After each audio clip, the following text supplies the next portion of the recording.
Whenever night falls, a once normal world shifts into something far more sinister.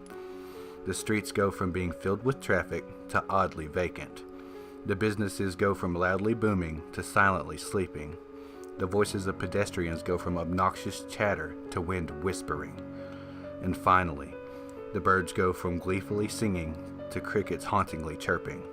Those aren't the only changes that occur. In this physical realm we inhabit, the darkness is a perfect cover to those with ill will. Serial killers roam silently and stealthily in shadowed alleyways, searching for their next body count. Rapists trek lurkingly in the blackness, seeking their next sexual fix. Muggers dwell behind the dark veil, awaiting their next forceful payday. What about the spectrum that isn't of our physical being? There exists a plane that is unlike that of our own, although it is not far apart. Beneath our world, the world of spirits thrives. You may call them ghosts, entities, spirits, or the dead. Many of us, the living, have seen these spectral beings or encountered them in some fashion. The most intriguing part is, the majority of us never even know it. I'm sure you've seen shows that exploit such phenomenon, detailing accounts of their findings of electronic voice phenomenon or spirit voices, showing pictures or videos of full-bodied apparitions or bodies of the dead. What you may not know is the spirit realm never sleeps. Forever awake and always famished, the realm of the phantoms is always hunting, yet famine is not the prime factor. Fear is the food which spirits devour. Your fear is the main ingredient that spectral beings crave. We've all been home alone whenever the thick blanket of blackness falls upon our world. I know a lot of us has needed to walk somewhere in the middle of the night as well. Have you ever felt like you were being watched with every move you make? I bet you've had the notion to look over your shoulder. Your primal instincts alarm in your brain, warning you that you're being followed, better yet, hunted.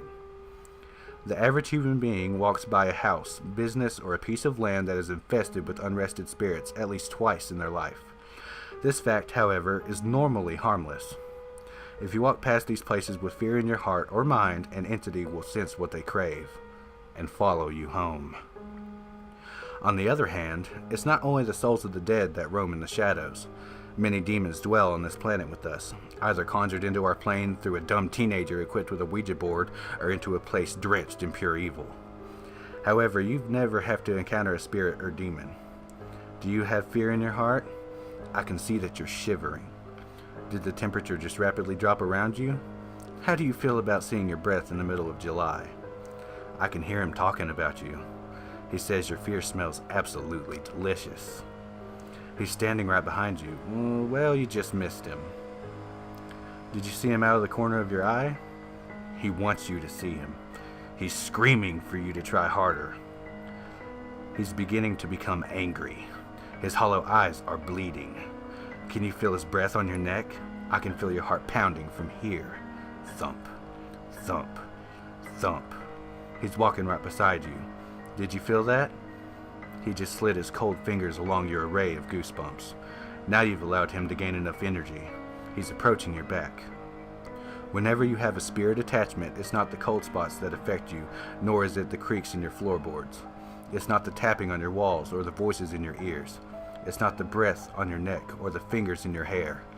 What affects you the most when a ghost attaches to you is whenever he grabs you while you're alone and afraid, grasping you with chilling hands, holding you frozen while stricken with fear, sucking the energy right out of you, draining your very soul of life, making you very lethargic. Now that's whenever your hair stands up. Who am I, you ask? I am the fear in your heart that let him in.